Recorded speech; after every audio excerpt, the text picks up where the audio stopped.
Pak Magdir.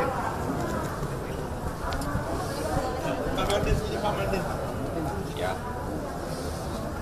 Ya. Baik, teman-teman, rekan-rekan pers.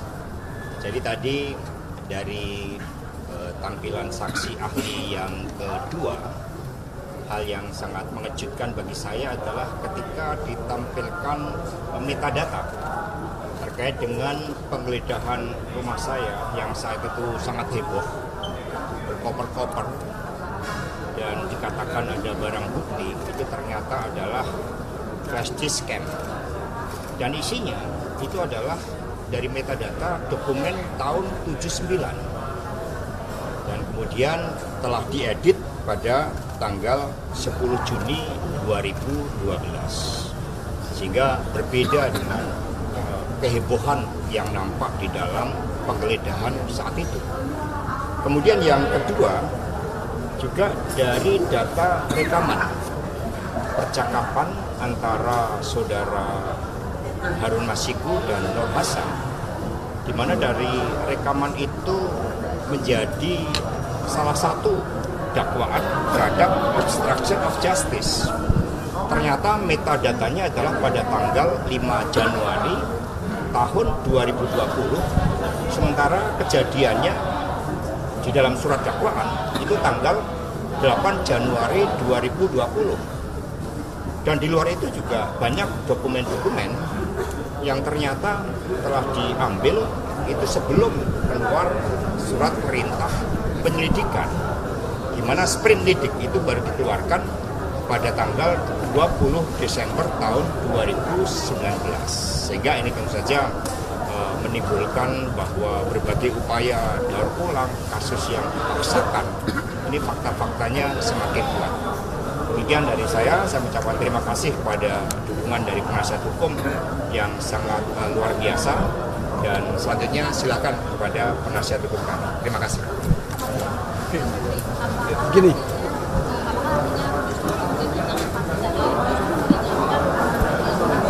ya, jadi begini, kalau kita mulai, saya mulai dari pagi ya.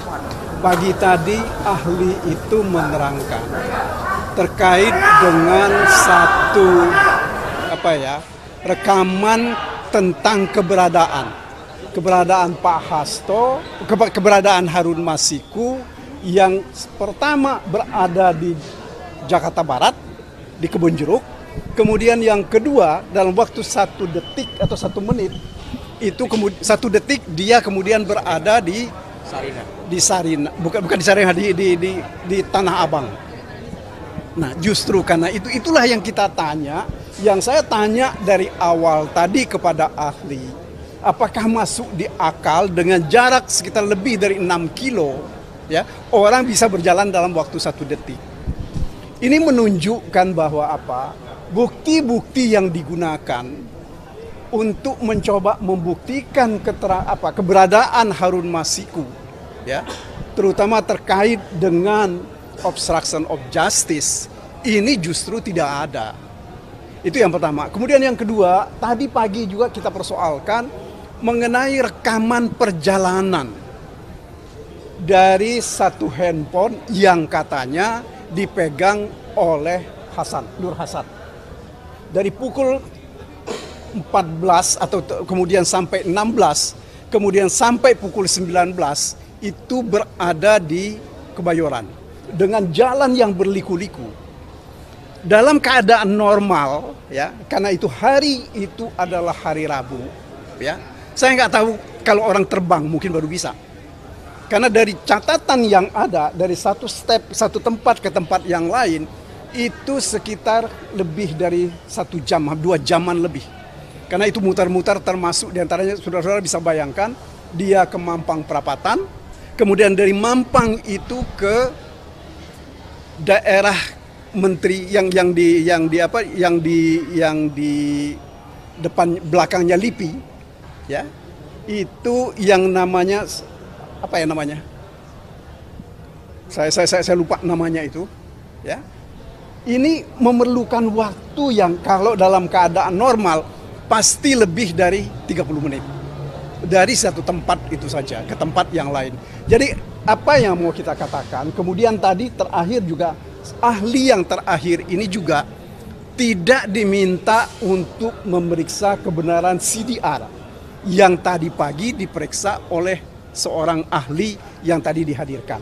Ini artinya apa? Betul-betul mereka tidak profesional di dalam menggunakan bukti-bukti dan terutama untuk membuktikan dakwaan.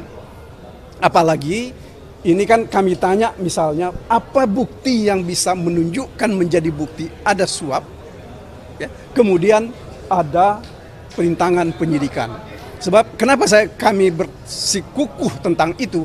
Karena beberapa waktu yang lalu saksi dari KPK pun mengatakan bahwa mereka tidak ketemu Pak Hasto di PT IKA.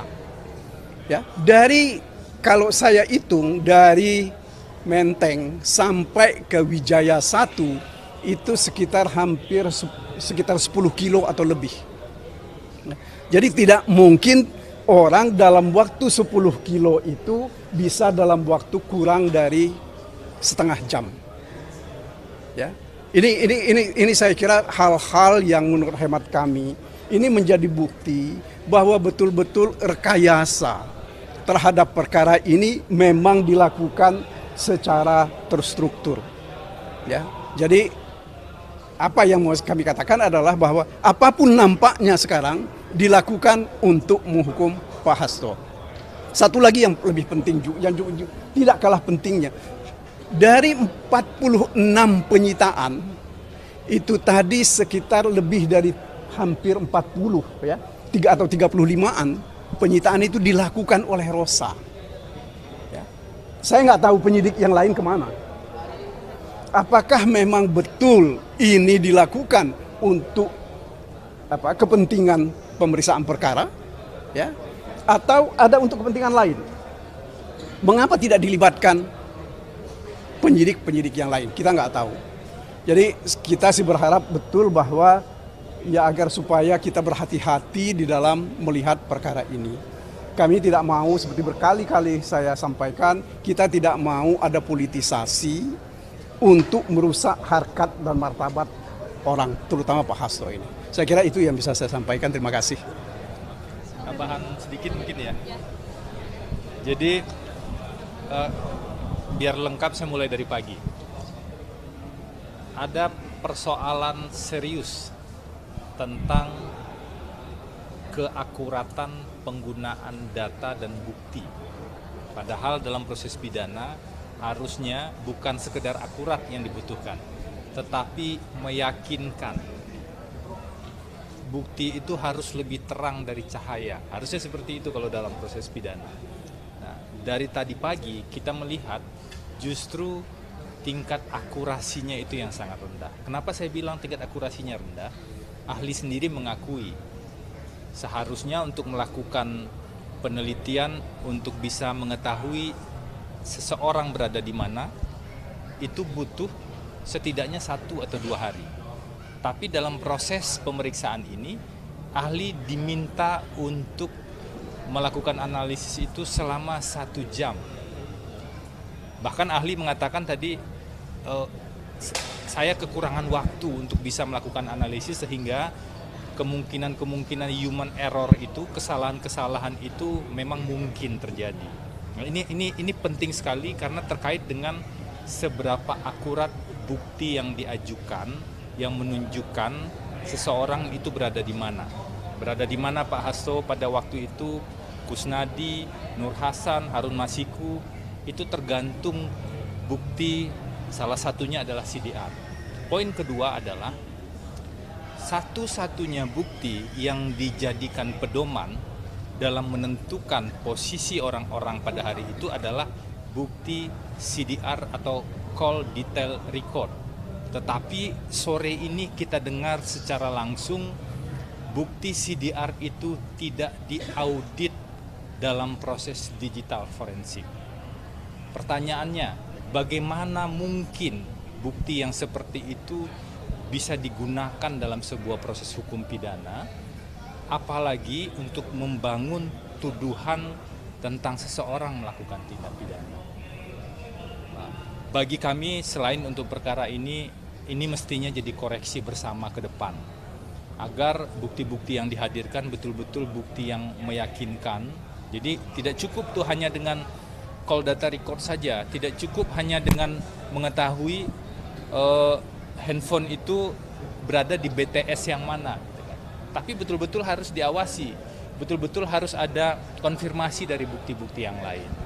Nah, yang ketiga, yang terakhir nih yang saya mau sampaikan dari proses sore ini, tadi kita bisa melihat ya, sebenarnya sebagian besar data-data itu adalah dari data-data lama yang kemudian dilakukan, ada yang sebagian dilakukan analisis digital forensik kembali, ada yang sebagian menggunakan data yang lama.